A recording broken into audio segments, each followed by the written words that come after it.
J'ai 28 ans, je suis un homme. Elle a 26 ans, c'est une femme.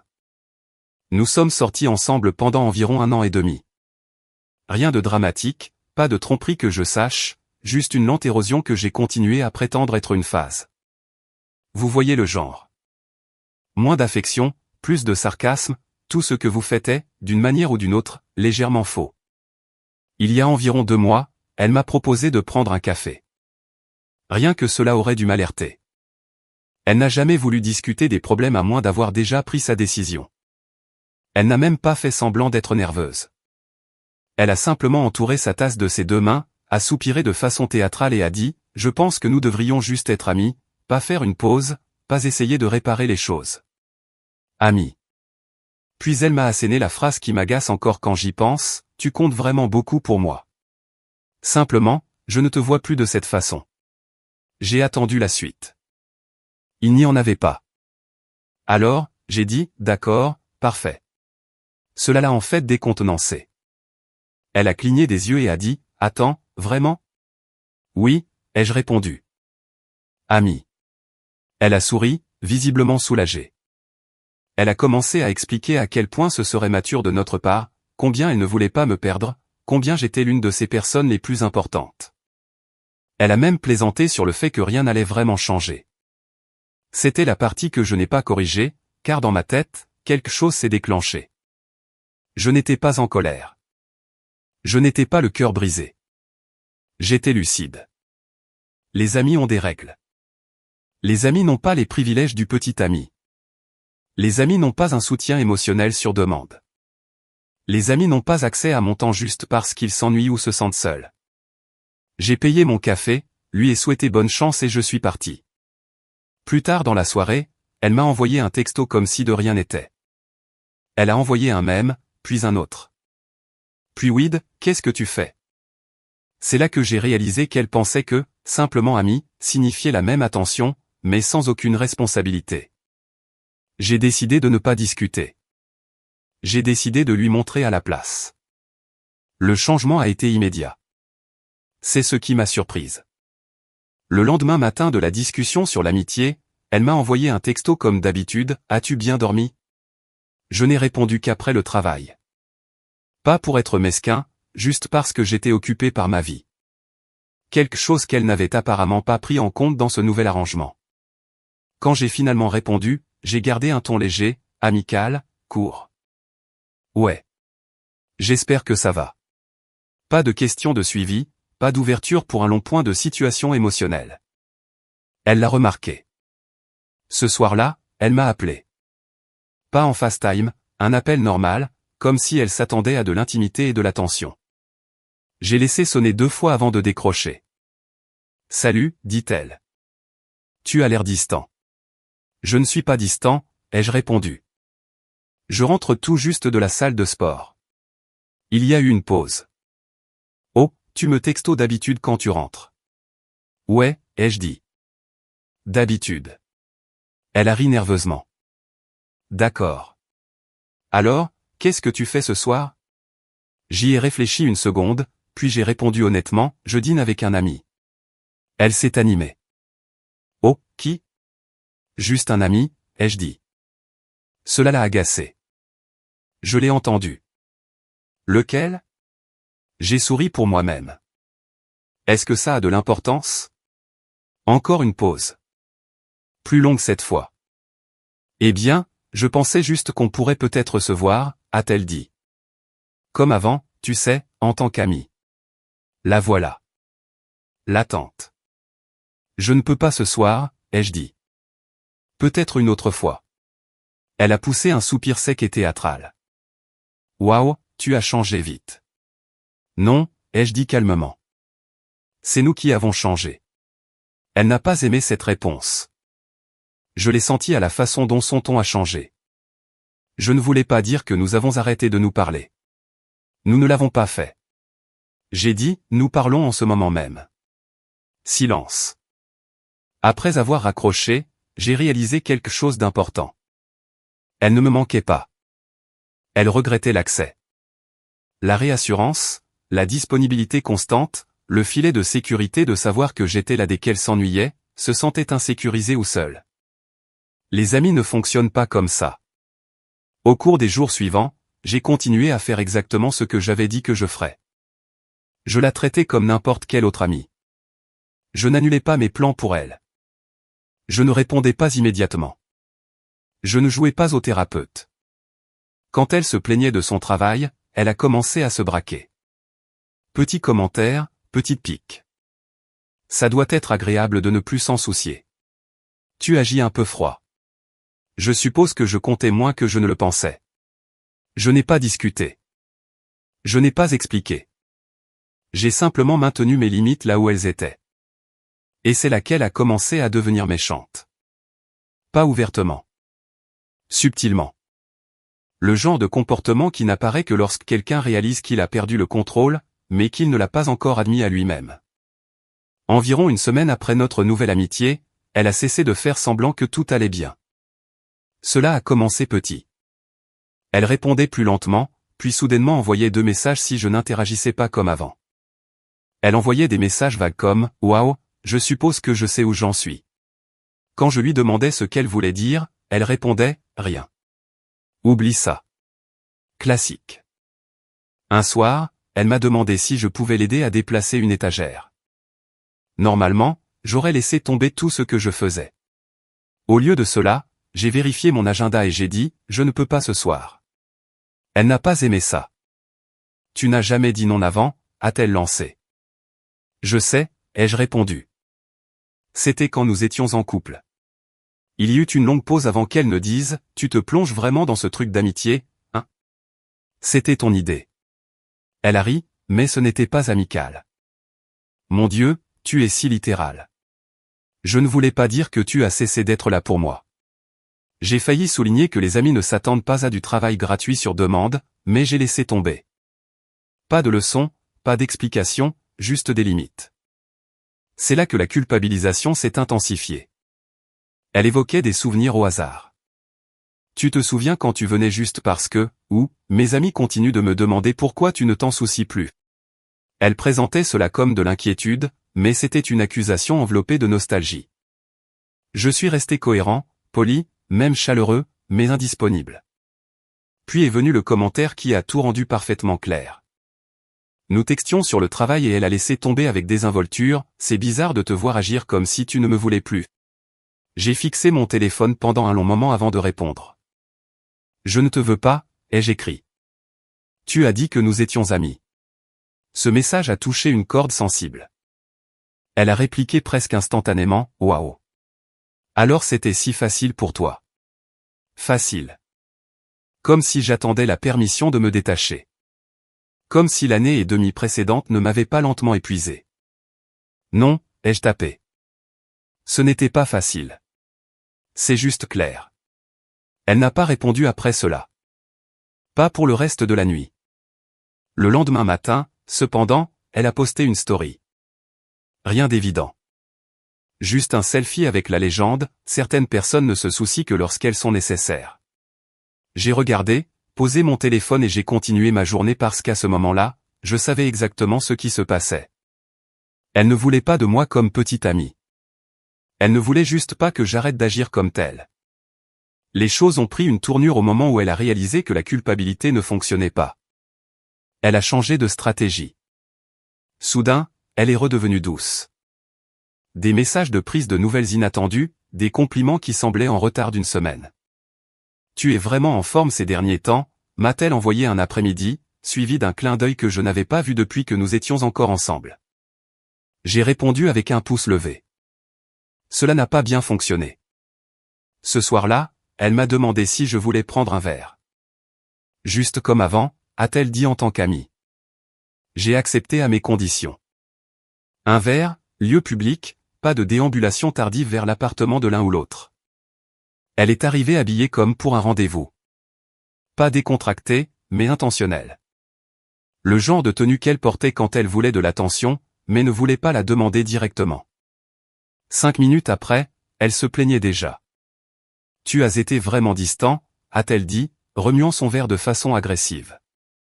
J'ai l'impression que tu me punis. Je ne le suis pas, ai-je dit. Je te traite comme une amie, a-t-elle ricané. Les amis n'agissent pas comme ça. Les miens agissent comme ça, ai-je répondu. Ils n'attendent pas l'exclusivité ou la priorité émotionnelle. Sa mâchoire se crispa. Alors, tu attends juste quoi? Pour me remplacer? J'ai haussé les épaules. Je vis ma vie. C'est laquelle s'est penchée en arrière et a dit, je ne pensais pas que tu passerais à autre chose si vite. Je ne l'ai pas corrigé parce que je n'étais pas passé à autre chose. J'avais juste quitté mon rôle. Elle essayait de me maintenir dedans. À mi-vers, elle a demandé si je voyais quelqu'un.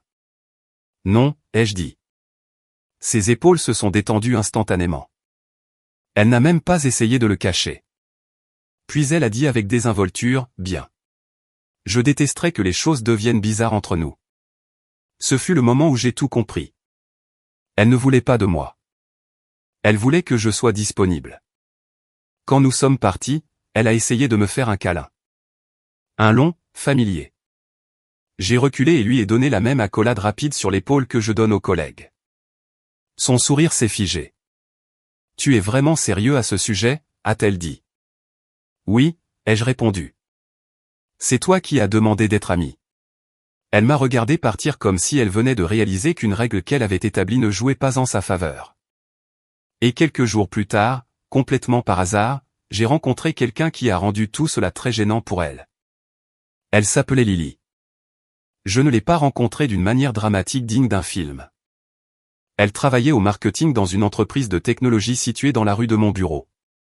Nous nous étions croisés quelques fois dans l'ascenseur, échangé des sourires polis, rien de plus.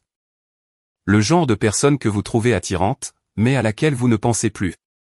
Jusqu'à ce qu'un soir, mon ex m'envoie un texto, « Tu es occupé ?» Pour la 3e fois cette semaine, et j'ai décidé de réellement sortir au lieu de rester à la maison par habitude, un collègue m'a invité à un happy hour décontracté. Lily était là. Elle était chaleureuse d'une manière qui me semblait nouvelle après des mois passés à marcher sur des œufs. Elle riait facilement, posait des questions et écoutait réellement les réponses. Elle n'interrompait pas, ne faisait pas de petites blagues à mes dépens. À un moment donné, elle a dit, « Tu as l'air vraiment posé », comme si c'était un compliment au lieu d'une manœuvre. Je me souviens avoir pensé à quel point il était étrange de ne pas se sentir évalué. Nous avons parlé pendant peut-être 40 minutes. Rien de flirt, juste facile.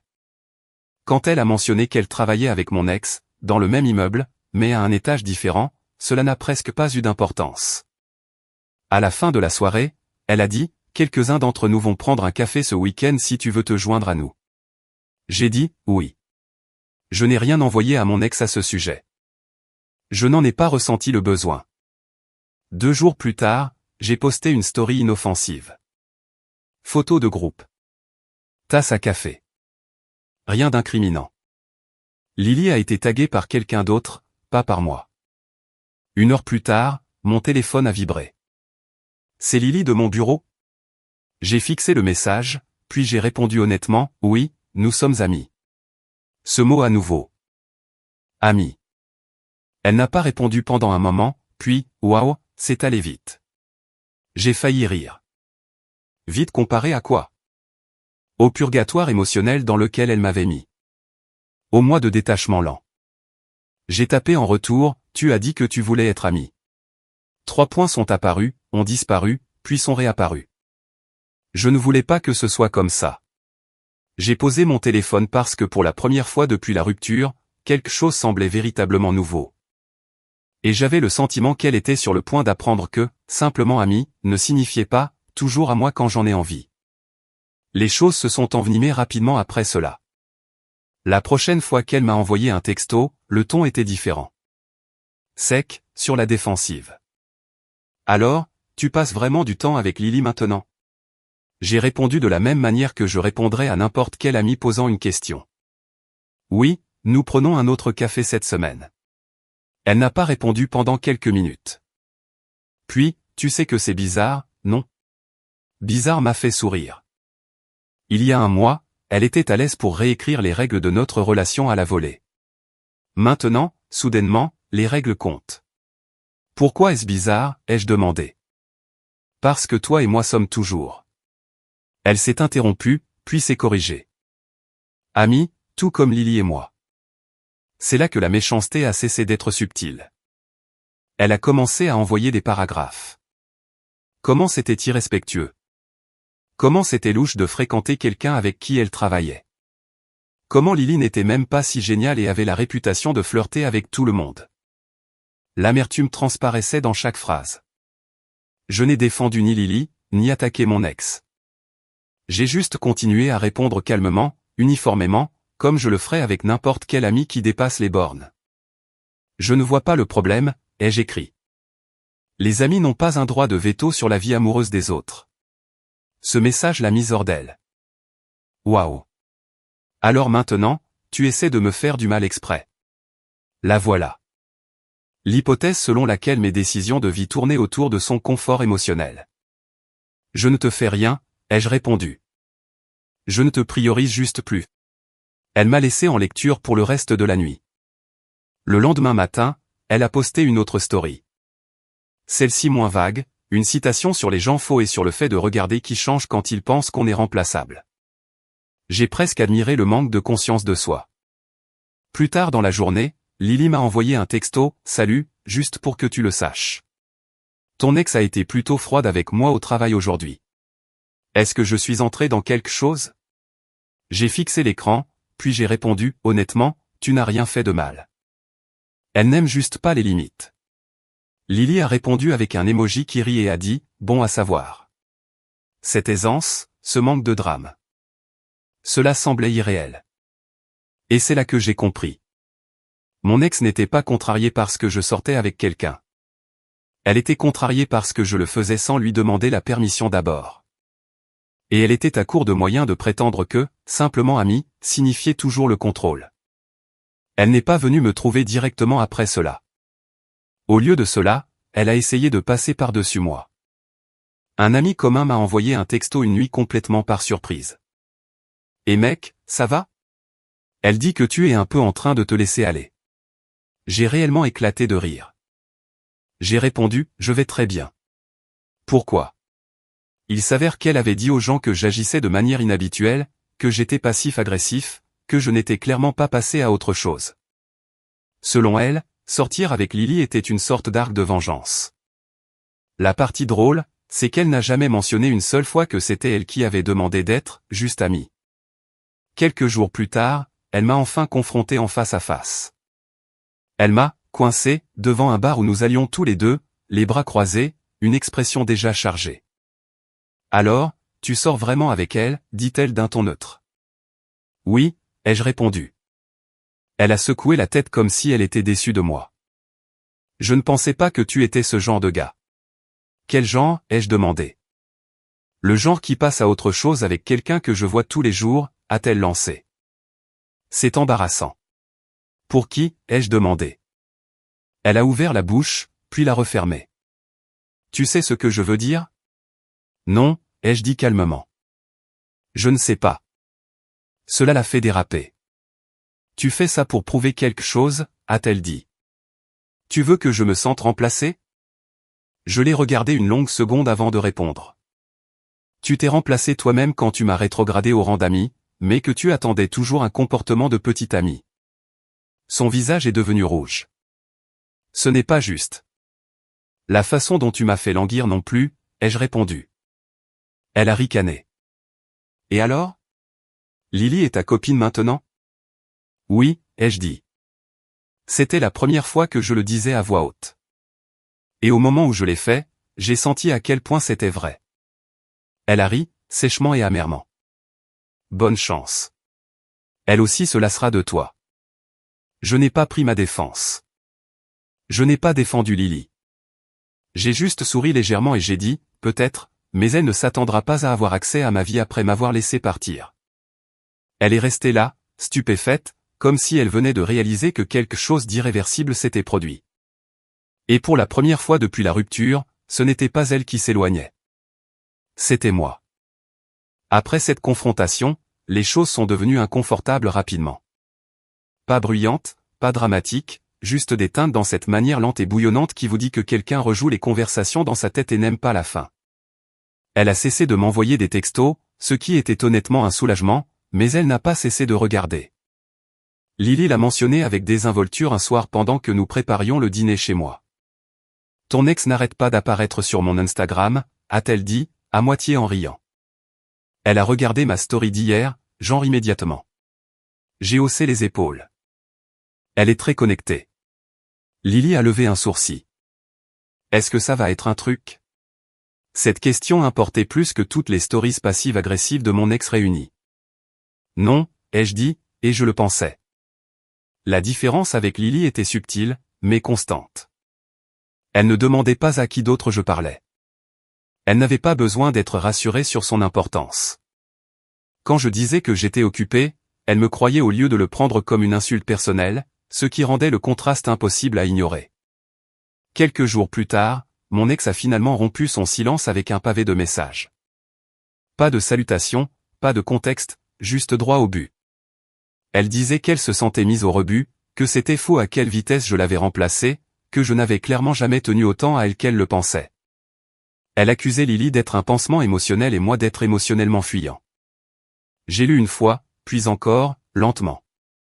Puis j'ai répondu par une seule phrase. Tu m'as dit que nous étions amis. Voilà à quoi ressemblent des amis. Elle a pété les plombs. Tu es cruel exprès, a-t-elle répliqué. Tu sais exactement ce que tu fais. J'ai posé mon téléphone et je n'ai pas répondu. Ce soir-là, Lily et moi sommes sortis avec ses collègues. Bar décontracté, lumière tamisée, rire facile. À un moment donné, elle s'est penchée et a dit « J'aime vraiment la façon dont tu es simple ». J'ai failli rire de l'ironie. De l'autre côté de la pièce, j'ai vu un visage familier. Mon ex. Elle était entrée avec quelques amis et s'était figée en nous voyant. A vu la main de Lily sur mon bras. M'a vu me pencher pour l'entendre par-dessus la musique. Pendant un instant, nos regards se sont croisés. Elle a eu l'air choquée, puis en colère, puis quelque chose d'autre que je ne pouvais pas bien identifier. Le regret, peut-être. Je n'ai pas fait de signe de la main. Je n'ai pas non plus détourné le regard.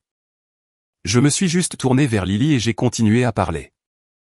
Plus tard, Lily a demandé calmement, c'était elle? Oui, ai-je dit. Elle a hoché la tête. D'accord. Aucune interrogation, aucune insécurité, juste l'acceptation. Et j'ai réalisé alors que mon ex n'était pas en colère parce que je sortais avec quelqu'un de nouveau. Elle était en colère parce que j'étais heureux sans avoir besoin de sa permission. Après cette nuit-là, la dynamique a finalement basculé. Elle a cessé de prétendre être indifférente. Les publications passives-agressives ont disparu. Les amis communs ont cessé de prendre de mes nouvelles. C'était comme si elle réalisait que le public n'achetait plus son histoire. Au lieu de cela, elle est devenue directe. Elle m'a envoyé un texto tard un soir. Sans préambule, alors, tu es vraiment sérieux avec elle? J'étais chez Lily, assis sur le canapé pendant qu'elle se disputait dans la cuisine pour savoir si l'ail comptait comme une caractéristique de personnalité. Cela semblait normal. Facile. Oui, ai-je répondu. Je le suis. Il y eut une longue pause avant que sa réponse n'arrive. Je ne comprends juste pas comment tu as pu passer à autre chose comme ça. Cette phrase m'a agacé plus qu'elle n'aurait dû. Pas parce que c'était blessant, mais parce que c'était malhonnête. C'est toi qui es passé à autre chose en premier, ai-je tapé. Tu voulais juste que je reste. Celle-ci n'a pas eu de réponse immédiate. Quand elle est arrivée, c'était du classique de sa part. Je ne pensais pas que tu prendrais les amis aussi littéralement. La plupart des gens ne coupent pas simplement quelqu'un de leur vie émotionnelle. J'ai expiré lentement avant de répondre. Je ne t'ai pas coupé, ai-je écrit. Je me suis ajusté. Elle m'a appelé après cela. Je n'ai pas répondu. Elle a essayé à nouveau. J'ai refusé. Puis est arrivé le message vocal. Son ton était plus doux maintenant, contrôlé, presque raisonnable. Je n'essayais pas de te perdre, a-t-elle dit. J'avais juste besoin que tu restes pendant que je réglais mes affaires. La voilà. Enfin dit à voix haute. Je n'ai pas répondu tout de suite. Je suis retourné à l'intérieur et j'ai aidé Lily à mettre la table. Nous avons dîné, parlé des plans pour le week-end, ri de quelque chose de stupide. Puis, plus tard dans la soirée, j'ai envoyé un dernier message. Les amis ne restent pas en suspens pendant que tu explores tes options. C'était ça. Pas de dispute, pas d'insulte, pas d'explication. Elle n'a pas répondu. Le lendemain, Lily m'a dit que mon ex avait demandé à la suivre sur Instagram. Lily l'a refusé sans commentaire et m'a tendu son téléphone comme si ce n'était pas un problème. Les limites, a-t-elle dit avec un sourire. J'ai souri en retour parce qu'à ce moment-là, j'avais enfin compris quelque chose d'important. Mon ex n'a pas perdu mon amitié quand j'ai commencé à sortir avec quelqu'un d'autre. Elle a perdu mon amitié au moment où elle a supposé que j'accepterais moins juste pour rester connecté. Et c'était une leçon qu'elle gérait très mal. Cela fait quelques mois maintenant et les choses se sont installées dans quelque chose à quoi je ne m'attendais pas. La paix. Pas de texto tard le soir. Pas de prise de nouvelles.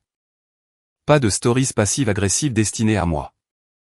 Elle a finalement cessé d'orbiter autour de ma vie une fois qu'il est devenu clair qu'il n'y avait plus rien autour de quoi orbiter. Lily et moi sommes toujours ensemble. Toujours facile, toujours normal de la meilleure façon possible. Nous nous disputons parfois, bien sûr, mais il n'y a pas de comptage de points, pas de test, pas d'attente tacite que je lui dois mon temps juste parce qu'elle le veut. La dernière fois que j'ai eu des nouvelles de mon ex, c'était par l'intermédiaire d'un ami commun. Apparemment, elle se plaignait que j'avais changé après la rupture, que j'étais devenu émotionnellement indisponible et froid. Je n'ai pas pris la peine de corriger cela parce que de mon point de vue, je n'étais pas devenu froid. Je suis devenu cohérent. J'ai arrêté de me plier en quatre pour mettre quelqu'un d'autre à l'aise tout en le regrettant silencieusement. J'ai arrêté d'offrir un accès à des parties de ma vie qui n'étaient pas respectées. Quand elle a dit « soyons simplement amis », elle pensait choisir la liberté sans conséquence. Elle pensait que l'amitié signifiait les avantages de l'intimité sans la responsabilité. Elle pensait que je resterais exactement où j'étais, disponible, validant, loyal, juste sans l'étiquette. Ce qu'elle n'avait pas prévu, c'était les limites, les vraies. Les amis n'obtiennent pas l'exclusivité. Les amis n'obtiennent pas la priorité émotionnelle. Les amis n'ont pas le droit d'être contrariés quand vous passez à autre chose. Et les amis n'ont définitivement pas le droit de décider qui vous fréquentez. Quand elle m'a vu avec Lily, heureuse, détendue, ne regardant pas en arrière. C'est là que cela l'a finalement frappé. Juste ami, n'était pas une rétrogradation pour moi. C'était une réinitialisation. Alors, oui, je la traitais exactement comme je traite mes autres amis, avec respect, avec distance, et avec une vie qui ne tourne pas autour de son confort. Il s'avère que c'était la partie qu'elle ne pouvait pas supporter. Et honnêtement, cela m'a dit tout ce que j'avais jamais eu besoin de savoir. Do not enter. Very nice. Very nice. Where'd that come from? Enderman. Oh!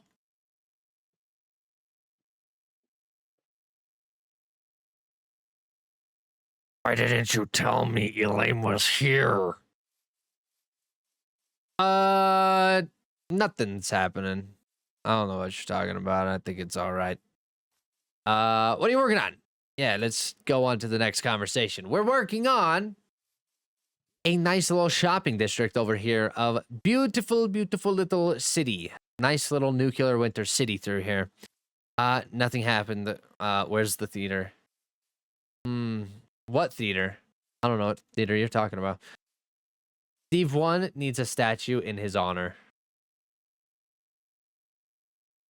You're a big brain over there, D. Maybe up here. Maybe a nice little Steven statue. The wandering trader, our partner. Isn't the sky lovely today? Not a cloud in sight. It's blazing hot. Help me bring the rain or something. It's ridiculous. Okay, I think we have all of that done. Really, I think we found a pretty good stopping point for the night. I think we're pretty set. I know... Yeah, this one looks good. This one's good. All of these are kind of tying together very nicely. The next build probably won't be so large. How wide is it? Let's see. 1, 2, 3, 4, 5, 6, 7, 8, 9, 10, 11, 12, 13, 14, 15. That's another 15 block. Well, that'd be 14 in the middle, but I don't think we're going to go that big again. I think we're going to go another little skinny one in this area next to this one. but I think it'll be pretty swell. The back of the building needs to be done. Oh yeah, we did forget that. Wait, hold on. Yeah, that is not a stopping point. What the flip? What the flippy flip? I squatted 400 pounds at the gym today and my legs hurt, in case anybody cares. I don't think anybody asked.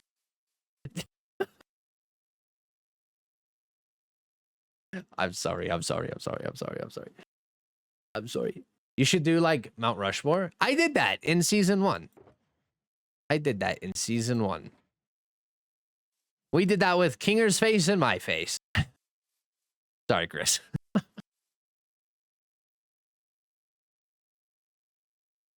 My bad. Gotta game out, you know? Gotta throw it up out there. Rip Chris.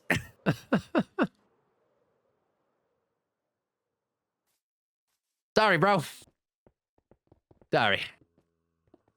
Lonnie, what's going on? Welcome in. Hope you're having a great night. I saw the moment that thought entered your brain. That was hilarious. Sorry, Chris. Sorry.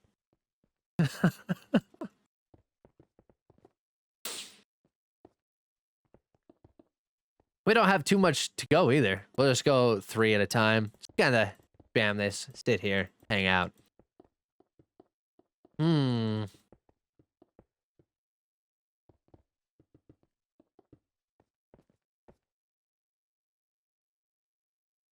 He gone.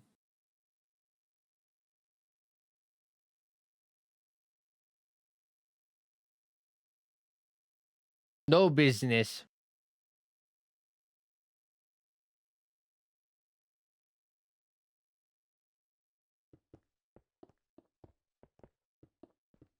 TikTok sucks. Wait, why? I think Chris is gonna use you for his next squat. Watch out. I think you're right. I think Chris is gonna use us for the next squat. Hey, lame. Shut it. Sensory. Gotta go. Have a great night. Sounds good, Flower. Thank you so much for being in. Have a wonderful, wonderful night. And enjoy your day, your weekend. Tomorrow, we're going into the weekend. Can you do the tutorial? Holy cow, why can't I say that? Can you do a tutorial on windmills? I actually did one. 2 of them, actually. Thank God it's the weekend. Facts. Doesn't she have a hot date